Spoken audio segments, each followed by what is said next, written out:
ప్రస్తుతం మీడియా కానీ social media కానీ ఏదో ఒక సెన్సేషన్ న్యూస్ కోసమే ఎదురు చూస్తోంది. ఏ చిన్న ఆధారం కనిపించినా దాన్ని హైలైట్ చేస్తూ తమ ఉనికిని కాపాడుకునే ప్రయత్నం చేస్తున్నారు. ఇటీవల కాలంలో అలాంటి సంచలన వార్తలు మీడియాలో అనేకం వచ్చాయి. వాటిలో కొన్ని వాస్తవం అయినప్పటికీ ఎక్కువ శాతం ఫేక్ న్యూస్లే కనిపించడం గమనార్హం. అలాంటి ఓ కేసు విషయంలో బచ్చన్ కుటుంబం కోర్టుకెక్కింది. గత కొన్ని నెలలుగా అభిషేక్ బచ్చన్, ఐశ్వర్యరాయ్ విడాకులు తీసుకోబోతున్నారంటూ వార్తలు వచ్చాయి. అది నిజమేనని చెప్పి కొన్ని సంఘటనలు కూడా ప్రస్తావించారు. అయితే ఆ వార్తల్లో ఎంత మాత్రం నిజం లేదని అటు తర్వాత తెలిసింది. ఇక ఇప్పుడు ఐశ్వర్య తన కుమార్తె ఆరాధ్య బచ్చన్ కోసం మరోసారి కోర్టులు మెట్టెక్కారు. ఆరాధ్య బచ్చన్ ఆరోగ్యం బాగాలేదంటూ, విషమంగా ఉందంటూ రకరకాల వార్తలు మీడియాలో దర్శనమిచ్చాయి. దీనిపై బచ్చన్ కుటుంబం ఆగ్రహం వ్యక్తం చేసింది. కొన్ని వెబ్సైట్స్, యూట్యూబ్ ఛానల్స్, కొన్ని సోషల్ మీడియా అకౌంట్స్ ద్వారా ఈ దుష్ప్రచారం జరుగుతోందని గుర్తించారు. కొన్ని సంస్థలు ఒక అడుగు ముందుకు వేసి ఆరాధ్య నో మోర్ అని కూడా వేశారు. ఇక దీంతో బచ్చన్ కుటుంబం దీన్ని సీరియస్ గా తీసుకుంది. అలాంటి వీడియోలను తొలగించాలని 2023లో వేసిన పిటిషన్లో పేర్కొన్నారు.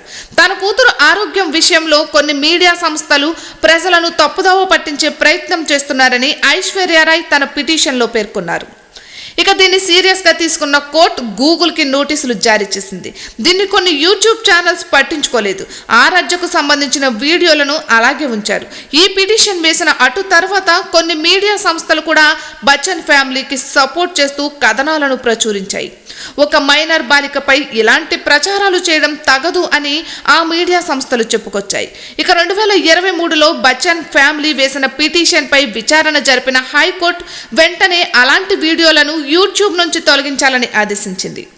హైకోర్టు ఆదేశాలను అనుసరించి కొన్ని యూట్యూబ్ ఛానల్స్ ఆ వీడియోలను తొలగించాయి. ఇది జరిగి 2 సంవత్సరాలు అవుతున్నా కొన్ని ఛానల్స్ లో మాత్రం ఇంకా ఆ వీడియోలు అలానే ఉన్నాయి. ఇక దీంతో మరోసారి బచ్చన్ కుటుంబం కోర్టుకు వెళ్ళక తప్పలేదు. ఆరాధ్య తల్లిదండ్రులుగా అభిషేక్, ఐశ్వర్య ఢిల్లీ హైకోర్టులో కొత్త పిటిషన్ దాఖలు చేశారు. కొత్త పిటిషన్ను పరిశీలించిన కోర్టు గూగుల్తో సహా కొన్ని వెబ్సైట్లకు నోటీసులు జారీ చేసింది. ఈ నోటీసులు జారీ చేసిన తరువాత కొన్ని యూట్యూబ్ ఛానల్స్ స్పందించి వీడియోలు తీసేసినప్పటికీ కొందరు మాత్రం అసలు కోర్టుకే హాజరు కాలేదని తెలుస్తోంది. ఇక దీనిపై మార్చి 17న తదుపరి విచారణ ఉంటుందని కోర్టు తెలిపింది. Hi guys, subscribe to JKTV. Subscribe to JKTV. Please subscribe to JKTV. Subscribe to JKTV. Hi, andarki namaskaram. Please subscribe JKTV. అందరికీ నమస్కారం. Please like, share and subscribe JKTV.